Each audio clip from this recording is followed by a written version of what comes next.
In this video, I am going to pretend that I am talking to a parent of a child who stutters, and I'm going to be explaining what stuttering is, what causes it, how we can modify the environment to promote effective communication, and then I'm also going to talk about the different speech modification techniques that your child can do to effectively communicate. So let's jump right into it. So, stuttering is a fluency disorder, and it is an interruption or break in the flow of speech. And there are three types of disfluencies that we look for that classify stuttering. So, for example, everybody has disfluencies. So there are normal disfluencies and then there are abnormal disfluencies. And if you present with the abnormal disfluencies, then you would be classified as a stutterer or a person who stutters. So the three types of abnormal disfluencies are blocks, sound prolongations, and part word repetitions. So an example of a block would look like this. Pizza. So see, I was trying to say the word, but I couldn't. No air was coming out. I was closing my eyes. So that's a secondary behavior that I was doing to try to get the word out. A sound prolongation would look like this. If I said the word snake, I'm holding out that S sound. And then a part word repetition, if I said baby, that would be a part word repetition. So we don't really know what causes stuttering. It's kind of a mystery, which can be a little frustrating at times because, everybody wants to know, okay, what causes it? But there are many different things that cause it.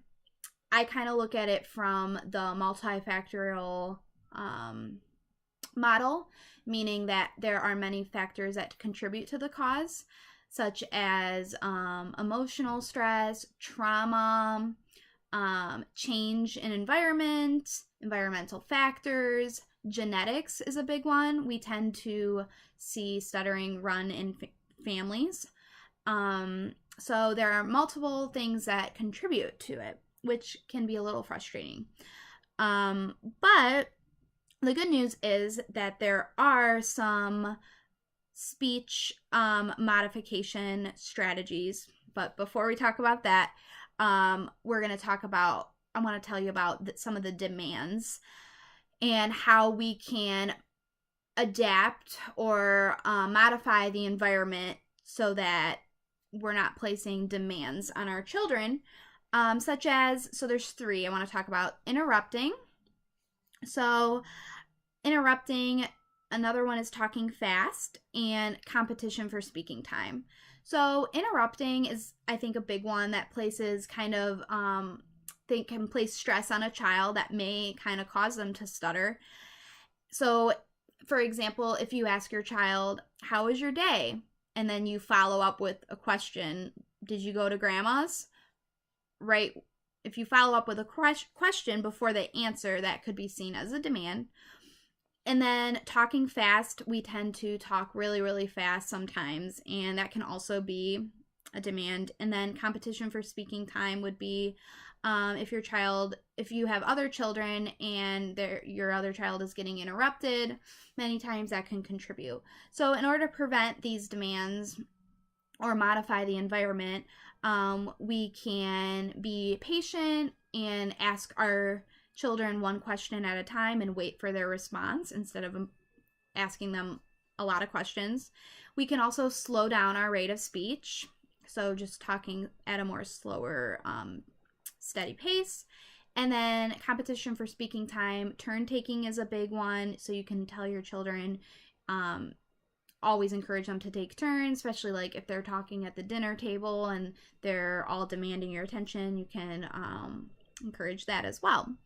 So now I want to talk about the speech modification skills that your child can use to effectively communicate, because that's the goal here.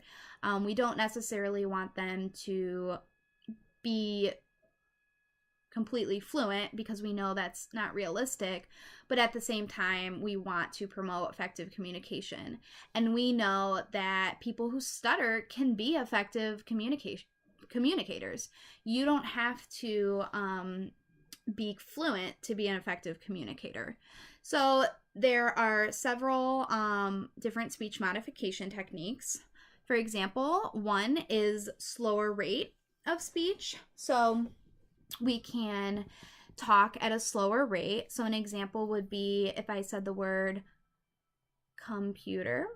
If I just said computer, it's a little more slower. Or the word animals, it's a little slower. Sentence level, I could say, I want a new computer for Christmas. Or I like to see the different animals at the zoo. So I'm just slowing my speech down. And in conversation, it would look like, if, say, I'm talking about the weather. Oh, the weather outside is a little cold outside. I hope we get a snow day tomorrow. So something like that. Easy onset. This is another fluency shaping technique that your child can use. So basically they're just kind of, I like to describe it as easing into their speech. So it would look like this. Computer. Animals. And in sentence it would look like, I want a new computer for Christmas. Or I like to see the different animals at the zoo. So you're just, in the beginning, it starts at the beginning of the sentence. You're really just easing into the sentence. And in conversation, same thing. If I said, the weather outside is really cold.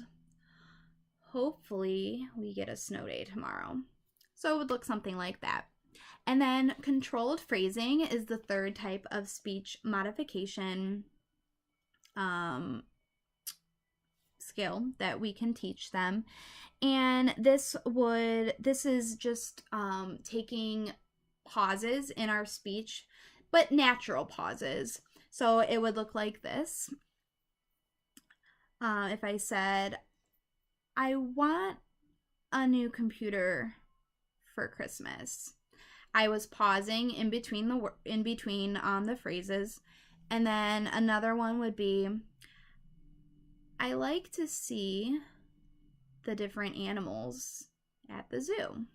So it would look kind of like that. And then if I was reading, I'm going to read the rainbow passage, which is what we use in speech when we need to collect a sample. So if I was using controlled phrasing, I would say, when the sunlight strikes raindrops in the air, they act like a prism and form a rainbow. The rainbow is a division of white light into many beautiful colors. So it would kind of look like that. So in conversation, this is a big one in conversation, and I think it's kind of one of those speech modification skills that might be a little easier to do because it might be more natural for your child. So if I was like I said, using the example of talking about the weather, I can say, wow, it looks kind of cold outside. Or another example could be, I hope we get a snow day tomorrow. So see, I put that pause before I said the word tomorrow.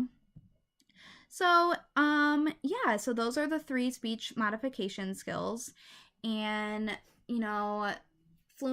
stuttering, you don't have to be fluent to be an effective communicator. And your child is perfectly capable of doing these modification skills with a little bit of help and practice. I can assure you that they can be effective communicators. Thanks.